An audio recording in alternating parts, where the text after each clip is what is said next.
Pewarisan harta yang mengikut adat perpatih, Datuk Perpatih Nan Sabatang, dikatakan memihak lebih kepada wanita dan tidak menepati syarat. Apa pandangan Ustaz? Yang dapat warisan hanya wanita saja, lelaki tak mendapatkan warisan. Lelaki bilik pun tak dapat, tidur pun di surau. Ini adalah adat tradisi jahiliah. Kata siapa? Kata orang yang jahil. Dia tak faham. Tanya dulu baik-baik. Saya orang Minangkabau, misal merantau ke suatu negeri, maka di negeri ini saya pun kaya raya. Selepas saya kaya raya banyak harta, apakah harta saya hanya untuk anak perempuan saja sehingga anak laki-laki mesti merantau pula ke tempat yang jauh? Ternyata tidak. Ustaz tahu dari mana? Saya tanya sahabat saya, kamu merantau ke Pekanbaru, Riau, dari bumi Minangkabau. Ya. Selepas itu kamu berusaha mencari rezeki, dapat rumah, dapat kereta, dapat tanah. Ya. Bila kamu mati, janganlah kuat-kuat sebut mati. Bila kamu mati, bila kamu mati, yang dapat harta kamu anak perempuan sajakah atau anak lelaki? Anak lelaki aku dapat 2 kali bahagian anak perempuan. Oh, kalau begitu kamu Islam. Siapa kata aku tak Islam? Lalu yang menyebut anak perempuan saja yang dapat tu mana? Itu harato tinggi namanya. Harato tinggi itu harato nenek mama yang perempuan. Ibu saya ada harato tinggi, tanah kebun padi. Nanti bila dia meninggal, itu dibagikan pada anak perempuan. Nanti bila meninggal anak perempuan, turun kepada cucu perempuan. Itu semacam harta wasiat. Dia tiada hak milik, hanya hak pakai sahaja. La yurasu, tidak diwariskan. Wala yuba'u, tidak dijual. Wala yuhabu, tidak dihebahkan. Gunanya untuk apa? Menjaga anak perempuan Minangkabau supaya jangan sampai dia susah. Saya bukan nak bezakan dengan suku-suku lain, suku Jawa, suku Sunda, suku Batak. Cubalah tengok perempuan-perempuan Minangkabau, ada tak dia susah mencari nafkah rezeki sampai pergi merantau jauh? Walaupun ada, tapi tak banyak. Sebab apa? Sebab dia di kampung halaman menikah dia dengan lelaki. Kebetulan lelaki ni tak pula baik, nama Fir'aun. Tak ada bagi nafkah. Di mana dia nak minta? Kalau suku lain dia minta pada saudara dia. Ada saudara lelaki dia. Saudara lelaki baik, bini tak baik. Tapi insya-Allah orang ini tidak akan kelaparan. Kenapa? Ada harato tinggi tadi yang diwarisi dari nenek turun ke anak, turun ke cucu. Itu semacam wakaf keluarga. Itu bukan saya yang bercakap bentuk itu. Buya Hamka pun ada membahaskan tentang harato tinggi ini. Jadi bila ada orang nanti berkata orang Minangkabau itu semua hartanya untuk perempuan, maka kita jelaskan dengan baik, engkau tak faham. Bila dia meninggal, anak lelaki tepat dapat 2 kali bagian, tetap pakai hukum waris. Apa kata pepatah Minangkabau? Adat basandi syarak, syarak basandi kitabullah. Adat ini basandi syarak. Mana yang tak sesuai syarak, dia akan campakkan. Kalau mahulah menghitung berapa ulama Minangkabau yang masyhur, mereka bukan level kampung sahaja. Imam Masjidil Haram meninggal tahun 1916. Tulis dengan baik. Imam Masjidil Haram meninggal tahun 1916. Namanya Syekh Ahmad Khatib. Alif lam mim nun kaf ba alif waw ya, 9 huruf. Saya masa tengok apalah cara baca ni, alif lam mim nun kaf ba alif waw ya, rupanya lama saya baca Al-Minkabawi, Minangkabau. Syekh Ahmad Khatib Al-Minkabawi, nama dia Ahmad Khatib. Merantau, anak pemuda Minangkabau 2. Kalau tak pandai mengaji, pandai bersilat. Kenapa pandai mengaji? Sebab dia duduk kat surau. di surau dia bersilat. Lalu kemudian selepas remaja merantau ke Makkah. Nasib baik kalau tuah ada di badan, pasir digenggam menjadi intan. Ahmad Khatib Minangkabau hafaz Quran, hafaz fiqh Syafi'i, hafaz hadis. Nasib baik dekat dengan Syekh Saleh Al-Kurdi. Syekh Saleh Al-Kurdi orang kaya dari Kurdistan. Anak gadis dia pula cantik, menikah dengan anak Syekh Saleh Al-Kurdi. Selepas itu Syekh Saleh Al-Kurdi dekat dengan penguasa Makkah, Raja Makkah Syarif. Waktu itu dibawa ke istana, Syarif jadi imam. Allahu Akbar. Ditakdirkan Allah salah baca Quran, diluruskan Syekh Ahmad Khatib dari belakang. Diluruskan. Kalau meluruskan bukan kata salah tu imam, bukan macam tu. Bukan senang nak luruskan bacaan orang. Dia luruskan. Selepas itu bercerita dengan Syarif. Kata Syarif, engkau punya ilmu Masya Allah. Diangkatlah jadi mufti mazhab Syafi'i di kota Makkah Al-Mukarramah. Dan dia masyhur. Cari nama dia, kitab dia dicetak di Darul Fikri Beirut, Syekh Ahmad Khatib Al-Minkabawi.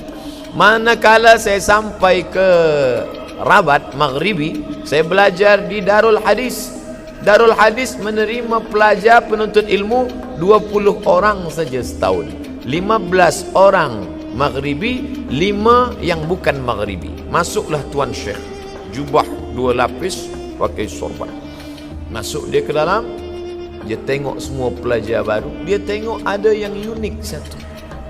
Ini dari planet mana ni? Dia tanya saya, man anta? Masmuka? Ana Abdul Samad Syekh. Min aina anta? Ana min Indonesia. Hal ta'rif Syekh Yasin Al-Fadani? Al-Fadani, Padang. Hal ta'rif Syekh Yasin Al-Fadani? Kata dia. Saya jawab, araftuhu musnidud dunia. Ahli sanad di dunia ini Syekh Muhammad Yasin Al-Fadani. Meninggal tahun 1990. Jawatan terakhir rektor Darul Ulum Makkah Al-Mukarramah. Semua sanad-sanad ulama pasti dalam nama Yasin Al-Fadani. Syekh Ali Jum'ah Mesir, Mufti Mesir, Syekh Ali Jum'ah. Dari mana dia dapat hadis? Tengok sanad Syekh Ali Jum'ah. Haddatsani Syekhi Syekh Muhammad Yasin Al-Fadani. Sekarang yang masih hidup di Kahira, Syekh Mahmud Said Mamduh menulis 7 juzuk kitab At-Ta'rif bi Awhami man qassama sunan baina sahih wa dhaif. Hadis-hadis yang didhaifkan Syekh Albani, dhaif, dhaif, dhaif, dhaif. Apa kata Syekh Mahmud? Bal sahih. Hadis yang didhaifkan Syekh Albani sahih. 7 juzuk. Tengok sanad hadis dia. Syekh Mahmud Said Mamduh dari siapa? Syekh Muhammad Yasin Al-Fadani. Sebenarnya Syekh Maghribi itu nak angkat derajat saya, supaya orang Maghribi yang ada di kelas tu jangan anggap saya rendah. Ini budak ni memang kurus, hitam, buruk, tapi ada orang dia yang menjadi ahli sanad dunia. Begitu cara dia. Maka saya jelaskan siapa Syekh Muhammad Yasin Al-Fadani, musnidud dunia. Saya baru balik daripada umrah. Masa saya umrah, saya pergi berziarah ke Jeddah, ke rumah seorang mudarris pensyarah di Ummul Qura. Syarah di Ummul Qura. Namanya Dr. Syekh Abdullah Saleh. Ujung namanya Mangkabu. Saya tanya, apa Mangkabu? Minkabawi. Kenapa tak panjang? Orang Arab Saudi sekarang payah nak sebut Minkabawi. Jadi ujung nama Syekh Abdullah Saleh Minkabu. Saya datang ke rumah dia dengan sahabat-sahabat saya. Dia bagi makan, dia bagi minum, dia bagi semua, dia jamu. Dia berasal daripada Sungai Sari di bumi Minangkabau. Jadi jangan kata orang Minangkabau tak faham Islam. Mengenai tahlil dan kenduri arwah, dikatakan tidak syar'i oleh mazhab Syafi'i.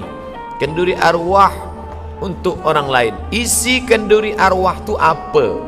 Apa isi kenduri arwah itu? 5. Yang pertama doa, yang kedua makan, yang ketiga tazkirah, yang keempat silaturahim, yang kelima ikut susah menengok orang lain susah. Nah, 5 perkara ni ada tak dalam Islam? Pertama doa. Sampaikah doa kita untuk orang mati? Sampai. Kalau tak sampai doa untuk orang mati, takkan diajarkan Nabi salam kepada Aisyah. Aisyah, bila engkau lalu di perkuburan, ucapkanlah salam. Assalamualaikum ya ala diyar minal mu'minin wa inna insyaallah bikum lahiqun yarhamullahu mustaqdimin wal mustakhirin nasallahu lana wa lakumul afiyah. Itu salam kita ucap di kubur. Maka salam terbagi 3. Salam yang pertama wajib dijawab, salam yang kedua tak boleh dijawab, salam yang ketiga kita tak ingin mendengar jawaban. Salam pertama wajib dijawab, salam saya pertama kali tadi. Salam kedua, salam imam nanti sembahyang, Assalamualaikum warahmatullahi, itu tak usah kita jawab. Waalaikumsalam Pak Imam. Salam yang ketiga kita tak ingin dengar jawabannya. Itulah doa untuk orang mati. Assalamualaikum ya alal kubur. Kalau tak sampai doa, kalau dia jawab kita mati. Nah, yang kedua ayat Quran. Sampai tak bacaan Quran tu untuk orang mati? Sampailah. Apa kata Imam Nawawi? Pelepah korma fasyaqahu nisfain, dia cucukkan di kubur.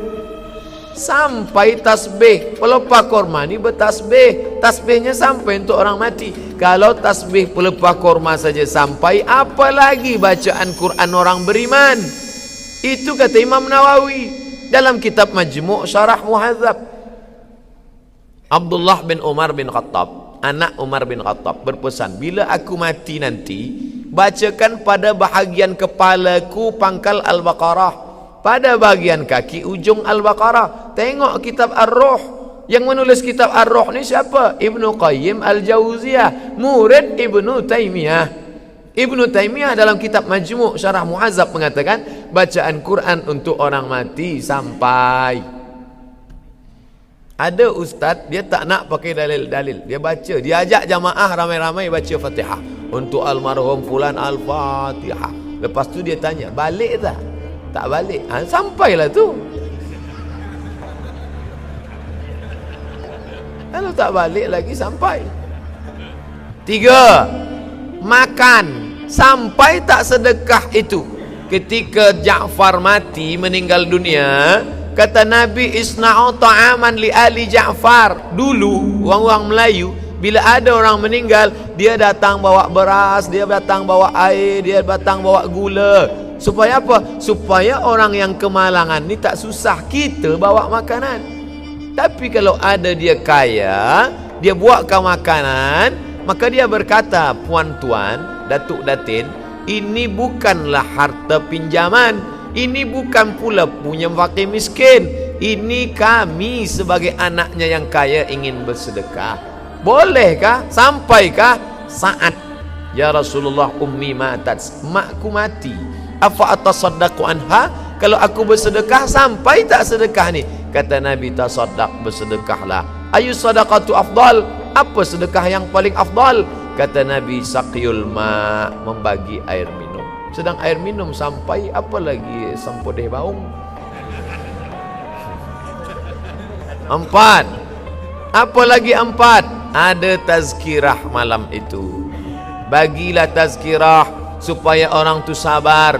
Sebab manakala datang as-sadmatul ula, pukulan kematian, susah hati, risau, maka diajak dia watawasau bil haq watawasau bisab. Yang terakhir, yang kelima, ikut susah.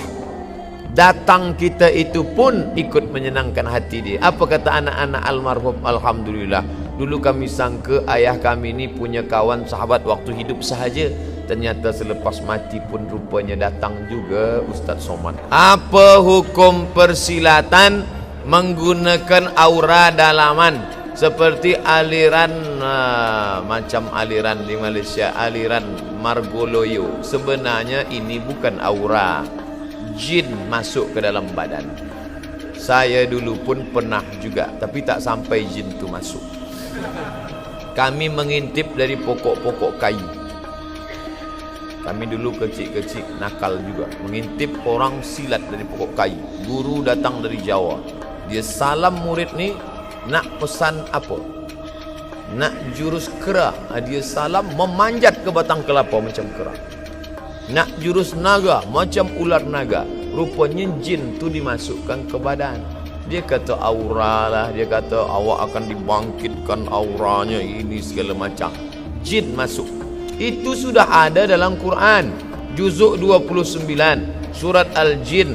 Setengah jin ya'udzuuna birijalim minal jin. Mereka meminta tolong kepada jin, fazaduhum rahaqa. Mereka semakin durhaka pada Allah. Sesiapa sahaja yang pernah menanamkan susuk, dimasukkan intan dia supaya cantik, dimasukkan pakai daun sirih segala macam, keluarkanlah dengan ruqyah syar'iyah. Sebab bila dia ada di badan kita, dia mengganggu kita, jin kafir, nanti kita susah mati sampai dibuka atap baru. Malaikat maut tidak tunda kematian. Sebelum mati itu kita tersiksa, na'udzubillah. Yang berkawan-kawan dengan jin, engkau baca ini 100 kali, akan datang khadim jin. Dari mana? Jahil. Memang tajuk malam ni jahil. Bila kita jahil, jauh daripada taat. Orang yang alim tidak akan. Orang alim tidak akan didekati jin. Abdul Qadir Jilani sedang berzikir, la ilaha illallah, la ilaha illallah. Datang, hai Abdul Qadir Jilani, semua dosamu sudah aku ampunkan. Jangan kau lagi sembahyang, jangan lagi kau berzikir, kau sudah masuk surga. Apa kata Syekh Abdul Qadir Jilani? A'udzubillahi samil alim minasyaitonir rajim. Dia tahu itu syaitan. Dari mana dia tahu setan? Dia alim. Dari mana dia tahu itu setan? Sebab pesannya bercanggah dengan syariah. Orang sekarang memang itulah yang dia nak cari. Hai Abdul Somad, berhentilah engkau sembahyang. Sedang tak disuruh berhenti, dah lama berhenti.